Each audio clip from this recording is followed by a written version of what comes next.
Herkese selamlar. Bugün gül böreği tarifim var. Derin dondurucuda börek nasıl saklanır?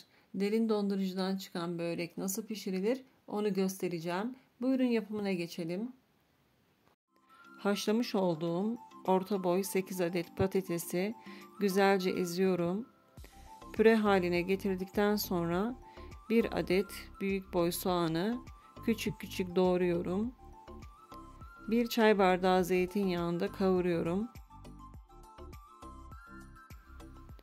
Soğanları güzelce kavurduktan sonra üzerine 1 tatlı kaşığı domates salçası ve yarım tatlı kaşığı biber salçası ekleyerek kavuruyorum.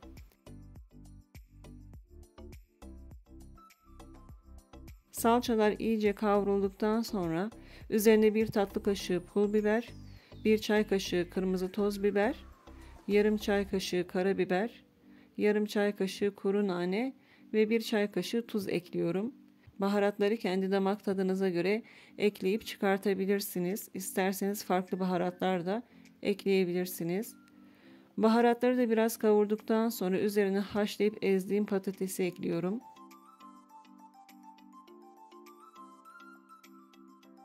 Bir dakika kadar ocakta karıştırdıktan sonra üzerine 1 diş sarımsağı ince ince doğrayarak ekliyorum.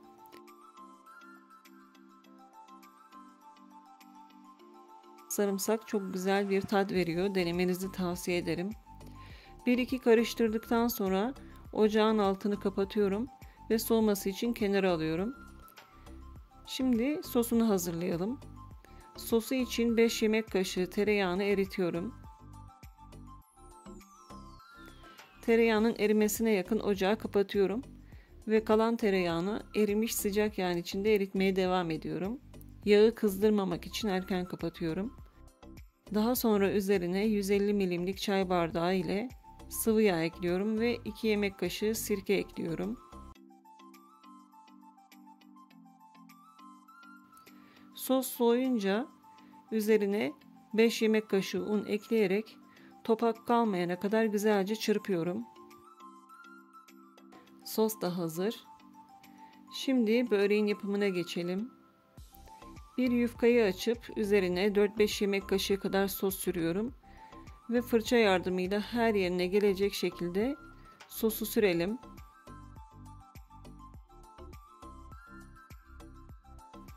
Sosu sürdükten sonra üzerine bir yufka daha koyuyorum ve yine onun da her tarafını sosluyorum. Daha sonra bu iki yufkayı 4 eşit parçaya bölüyorum ve her bir parçayı da 2'ye bölüyorum. Toplam 8 parça oldu.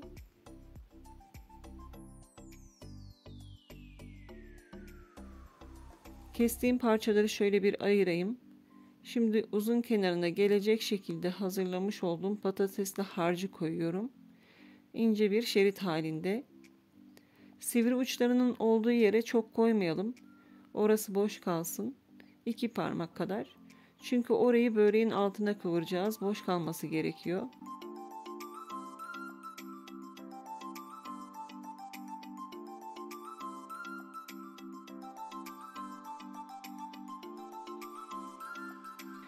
Evet, hepsinin harcını yerleştirdim. Şimdi sıra geldi sarmaya.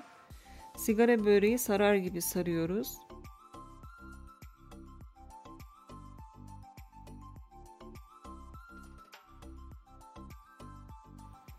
Sarma işlemi bittikten sonra kalın tarafından ince tarafa doğru kıvırarak gül şeklini veriyorum ve uç kısmını altına kıvırıyorum. Buraya kadar izlediyseniz ve kanalıma hala abone değilseniz abone olabilirsiniz. Abone ol tuşunun hemen yanında bir zil var. Ona tıklayarak paylaştığım videolardan anında haberdar olabilirsiniz. Daha çok video paylaşmam için destek olmak istiyorsanız yapmanız gereken şey çok kolay. Küçücük bir hareketle beğen tuşuna tıklayın ve bir emoji de olsa yorum yapın. Ayrıca videoyu sevdiğiniz, istediğiniz herkesle paylaşabilirsiniz.